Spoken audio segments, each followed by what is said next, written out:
Mengapa kita harus mempelajari retorika? Alasan pertama adalah kita selalu membutuhkan komunikasi dengan orang lain. Kedua, sebagian besar aktivitas manusia selalu ditandai dengan kegiatan bertutur. Yang ketiga, dengan bertutur, manusia mengungkapkan dirinya, mengatur lingkungannya, dan menciptakan budaya insani. Berikut adalah 2 presiden Indonesia yang dianggap mempunyai retorika yang luar biasa. I hate imperialism. I detest colonialism. And I fear the consequences of their last bitter struggle for life. We are determined that our nations and the world as a whole shall not be the plaything of one small corner of the world. Merdeka dengan timeline, dengan tonggak-tonggak sejarah yang terjadi dari periode ke periode hingga kondisi saat ini, ya, where we are today, dan bahkan kita melihat ke depan akan kemana.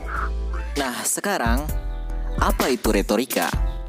Istilah retorika secara etimologi berasal dari bahasa Latin atau Yunani kuno, retorika, yang berarti seni berbicara. Dalam bahasa Inggris, kata retorika menjadi rhetoric, yang berarti kepandaian berpidato atau berbicara. Menurut Richard A. Youngches, retorika ialah ilmu yang mengajarkan bagaimana kita menggarap masalah, wicara tutur kata, secara heuristik, epistemologi untuk membina saling pengertian dan kerjasama. Menurut Socrates, retorika ialah ilmu yang mempersoalkan tentang bagaimana mencari kebenaran dengan dialog sebagai tekniknya. Karena dialog, kebenaran dapat timbul dengan sendirinya. Nah, sedangkan menurut Plato, retorika ialah kemampuan di dalam mengaplikasikan bahasa lisan yang sempurna dan merupakan jalan bagi seseorang untuk memperoleh pengetahuan yang luas dan sempurna. Nah, sekarang yang harus kita ketahui bahwa ada 3 aspek retorik Plato, yaitu prinsip ethos, prinsip pathos, dan prinsip logos. Pertama, prinsip ethos sebagai penutur harus sanggup menunjukkan kepada khalayak bahwa kita memiliki pengetahuan luas, kepribadian terpercaya, dan status terhormat. Prinsip kedua adalah prinsip pathos. Kita harus menyentuh hati khalayak, perasaan, emosi, harapan, kebencian, dan kasih sayang. Adapun yang ketiga adalah prinsip logos. Kita harus dapat meyakinkan khalayak dengan menunjukkan bukti, fakta, evidensi, dan argumentasi. Pengembangan prinsip ethos, pathos, dan logos berkaitan dengan aspek utama komunikasi, yaitu aspek verbal dan non-verbal. Prinsip ethos, pathos, dan logos pada dasarnya dapat diterapkan dalam segala situasi komunikasi. Nah, apabila ingin mempengaruhi orang lain, rebutlah perhatiannya.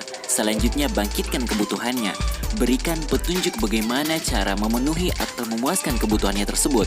Gambarkan dalam pikirannya keuntungan dan kerugian yang diperoleh. Dan akhirnya, doronglah ia untuk bertindak. Bagaimana tuh? Caranya adalah kita harus memahami prinsip komunikasi yang efektif. Prinsip komunikasi efektif dirumuskan dalam konsep kata reach, R-E-A-C-H,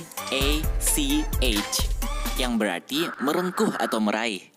Yang pertama adalah respect, empathy, audible, clarity, and humble. Sikap respect adalah hormat dan menghargai lawan bicara. Pada prinsipnya, manusia ingin dihargai dan dianggap penting. Sikap respect akan membuka kemungkinan terjalinnya komunikasi yang baik. Yang kedua adalah sifat empati, kemampuan untuk menempatkan diri kita pada situasi atau kondisi yang dihadapi orang lain, kemampuan untuk mendengarkan dan bersikap reseptif atau siap menerima masukan atau umpan balik. Kita perlu mengerti dan memahami dengan cermat kondisi lawan bicara. Empati akan memudahkan kita memilih cara dan sikap yang tepat agar menerima pesan untuk mudah diterima. Yang ketiga adalah audible, pesan dapat didengar dan dimengerti. Kunci utama agar pesan bersifat audible adalah pertama, susun pesan sesederhana mungkin. Fokus pada informasi penting, gunakan ilustrasi atau analogi untuk memperjelas. Taruhlah perhatian pada fasilitas yang ada dan lingkungan di sekitar Anda. Terus selalu menyiapkan rencana pesan cadangan. Yang keempat adalah clarity. Pesan harus jelas sehingga tidak menimbulkan multi-interpretasi. berkaitan dengan kualitas suara, berkaitan dengan pilihan bahasa atau kalimat yang kita gunakan, berkaitan juga dengan pengorganisasian ide pesan. Yang terakhir adalah humble, adalah sikap rendah hati, merupakan unsur yang terkait dengan prinsip pertama atau respect. Rendah hati akan memunculkan sikap menghormati orang lain, rendah hati versus rendah diri. Nah, teman-teman, berikut ini adalah contoh bagaimana seseorang yang memiliki retorika yang baik ketika berbicara di atas panggung. It's too short to live depressed.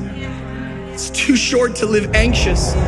And it's too short to struggle every day with thinking about taking your life. I want to challenge you tonight to get up. That you're not quitting tonight. That one day it is appointed unto all men to die. But that is God's responsibility, not mine. And so I don't know who I'm preaching to tonight, but I want to say to you, get up. Your future is bright as the past. I want to say to you in the balcony, get up. Your ladder is greater than your former. I want to say to every person in this room, get up, because the best is still yet to come.